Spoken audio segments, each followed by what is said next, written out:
예, 여러분, 기독교 박해라는 것이 얼마나 보편적인 상태인지 여러분이 아실 필요가 있습니다. 인류 역사상 기독교를 자유롭게 믿을 수 있었던 나라는 그다지 흔치 않아요. 그런데 문제는 기독교가 박해를 당한다고 해도 이렇게 한 나라에서 계속 박해를 받진 않아요. 이게 로마 제국 시대에 기독교 박해를 받던 사진인데, 로마 제국 때도 제국 내내 박해를 했던 게 아닙니다. 로마에서 박해를 하면 지방에선 괜찮고, 동부에서 박해를 하면 서부에선 괜찮고, 그러면서 특별히 10년간 심한 박해가 있었던 기간도 있고요. 특별히 한 6개월 박해가 있던 기간도 있고 그랬어요. 여러분, 아돌프 히틀러 때도 독일 교회가 박해를 받았지만 그것은 2, 3년 뿐입니다. 일제시대 때도 기독교가 박해를 받았지만 그건 1938년부터 45년까지 딱 7년 박해를 받았어요. 항상 박해가 있지는 않아요. 그런데 북한의 박해는 좀 특별합니다. 북한은 공권력에 의해서 한 나라 전체에서 도망도 못 가고 끊임없이 70년간 박해를 했다는 거예요. 이런 기독교 박해는 인류 역사상 교회사 전체에 거의 존재하지 않습니다. 그래서 북한에는 40만의 지하교회 성도들이 있고 약 2만에서 3만 정도, 많이 잡으면 5만까지도 어떤 강제 수용소에서 기독교인들이 벌을 받고 있다는 것입니다. 많은 기독교인들이 이미 죽었습니다. 14,000명가량의 순교자가 지금 기록되어지고 있습니다. 그런데 어떻게 해서 북한은 이렇게 오랫동안 박해를 받는가? 하나님께서 왜 자기의 자녀들을 이렇게 오랫동안 박해를 받도록 허용하시는가? 거기에는 이유가 있습니다. 그것은 9월 9일에 일어났던 일들 때문입니다.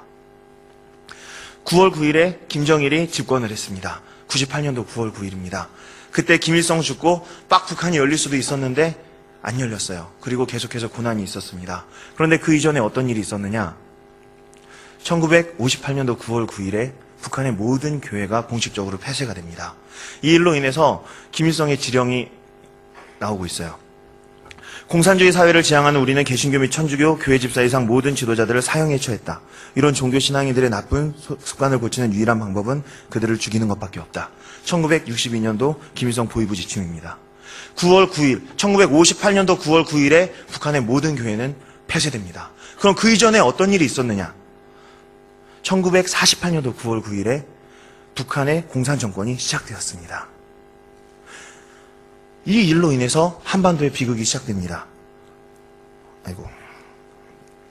그래서 6.25 때 400만의 사람이 죽게 되고요. 90년대에 북한에서 300만의 사람들이 굶어 죽게 됩니다. 인구 2,400만 중에 300만이 굶어 죽는 것은 인류 역사상 유례가 없는 일입니다. 그리고 정치범 수용소에서 기독교를 믿었다는 이유로 또는 공산당에 반대했다는 이유로 약 100명가량이 숙청을 당하게 됩니다. 이것이 48년도 9월 9일부터 일어난 일입니다. 이 모든 것의 앞에 어떤 일이 있었느냐? 1938년도 9월 9일에 있었던 사건이 있습니다. 그것은 한국교회가 신사참배를 결의한 날이에요. 하나님께서 역사 속에서 어떤 날짜와 시간을 통해서 때로는 사인을 주시기도 하는 것 같습니다. 1938년도 9월 9일에 한국교회가 신사참배를 결의했습니다. 이것이 신사참배 대상인 천황의 모습입니다. 신사참배는 무엇이냐면요, 이 지금 보이는 모습대로 12시에 정오에 땅 사이렌이 울리면 사람들이 있는 자리에서 일어나서 천황폐하에 계신 동쪽으로 다 같이 절을 해야 되는 겁니다. 주일 11시에 예배드리다 보면 12시가 되겠죠? 12시에 온 교인이 일어나서 동쪽으로 천황께 절을 해야 되는 거예요. 그리고 교회 강대상을 비롯해서 학교 교실이나 어디에 가나 신사라는 게 하나씩 있었습니다. 거기 천황의 조상들의 위패가 모셔져 있었어요. 지나갈 때마다 그것을 볼 때마다 절해야 됐었습니다. 그러면은 이것을 해야 되느냐 안 해야 되느냐 교회 안에서 많은 논란이 있었는데 결국 박해가 두려워서 교단 총회에서 이것을 하기로 결정을 했습니다. 그래서 마지막까지 버텼던 교단이 장로교단인데 1938년도 9월 9일에 장로교단에서 신사참배를 결의하고 그 목사님들이 일어나서 가서 신사참배를 하고 있는 그 사진이에요.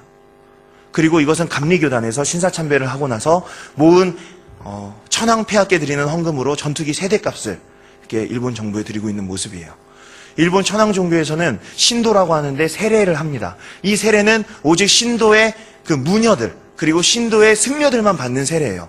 그럼 모든 개신교의 목회자들은 신도의 세례를 의무적으로 받아야 됐습니다. 일제시대 때 신도의 세례를 받고 있는 목사님들의 사진입니다. 그리고 이게 그 사진이에요. 여러분, 인류 역사상 심한 박해와 배교가 이어졌던 적은 많이 있어요. 심지어는 목회자들까지도 배교한 적도 있습니다. 그러나 기독교가 교리를 바꾼 적은 없어요. 많은 성도들이 배교를 할 수도 있고 심지어 성직자까지도 배교할 수는 있지만 교리를 바꾼 적은 없어요.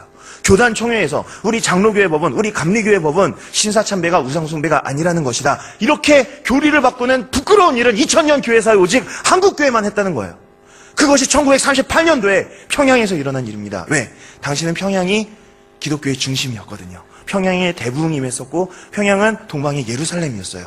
그래서 모든 교단의 총회들이 평양에서 열렸죠. 그 평양에서 하나님의 성령이 강력하게 임했던 평양에서 성령께서 떠나시는 거예요. 마치 에스겔서에서 나타나는 것처럼 하나님의 영광이 우상숭배가 가득한 예루살렘 성전에서 떠납니다. 그것을 선지자의 에스겔이 보고 슬퍼하며 통곡을 합니다. 그렇게 해서 떠난 거예요.